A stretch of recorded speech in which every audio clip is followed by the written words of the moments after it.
Hello everyone, welcome to the Emporium. I had a discussion earlier today about the recently data-mined Viridian Phase Hunter mount and TBC Classic Deluxe Edition, and thought I should add my voice into the rumbling avalanche of forum posts. First off, I think that the mount looks incredible, fits the overall theme and feel of TBC. If this mount was offered as a PvP reward, perhaps as a lower reward than the Gladiator mounts, similar to how the Vicious mounts exist in retail for earning a certain amount of wins above a threshold, I think that the mount would be a welcome, although unnecessary, addition to the game. However, we know this is not the case.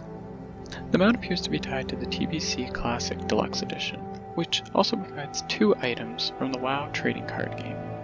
While it's nice to have access to the Dark Portal toy, I hope that the Deluxe Edition is slightly less than the asking price for the card. In retail, the pet Bananas was just given out to all players for a charity event. While I still see people desperately flushing their stock in trade chat, and the card's still selling for about $30, the free provided version is the same as the TCG version, and can be sold at the same price point. This being said, the Dark Portal toy being in the Deluxe Edition does not, presumably, help retail players to get the toy. Since I don't think the average player would spend $750 for a Hearthstone in TBC, this being provided exclusively in the TBC Classic and future Classic iterations isn't a huge deal, since it is purely cosmetic. Now, the Viridian Phase Hunter is a different story. There's 2 ways I see this implemented, and both have concerning implications, assuming the mount is a store mount.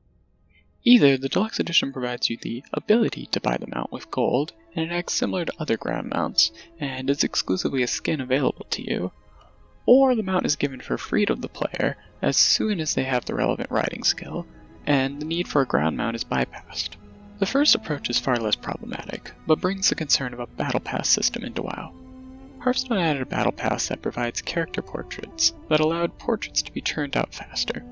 If Blizzard charged players for access to mount skins, since realistically all ground mounts in retail at least are skins for the same base mount, but still made them pay the same in-game cost as all other players, the system is still potentially problematic, but isn't objectively pay to win. The alternative, while perhaps being pay for convenience, allows players a one-time purchase of gold used exclusively on buying a mount.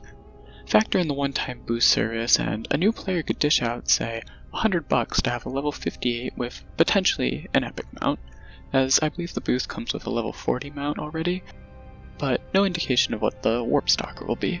Or if the Deluxe Edition is roughly $40, then the player can buy a mount for every character on their account, assuming it's similar to the pets and collector's editions that are mailed to every character.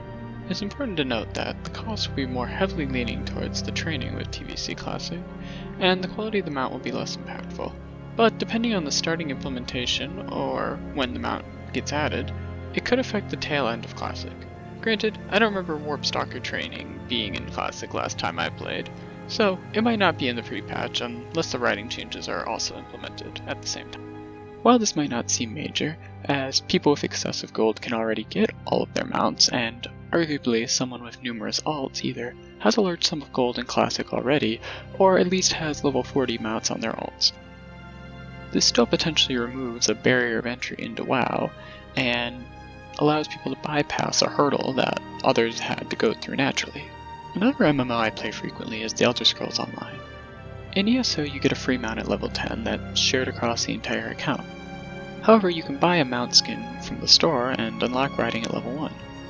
Originally, a free mount was not provided, meaning players would have to spend gold to acquire a mount, or pay real money to buy one of the mount skins. All riding WoW will start at level 40, unlike ESO providing riding on all characters as soon as you have a mount. This system does open up the door for other subtle paid advantages to be implemented. Let me know what you think in the comments, and whether you're conflicted by how cool the mount looks, or ready to see hundreds of them running at the Dark Portal come launch.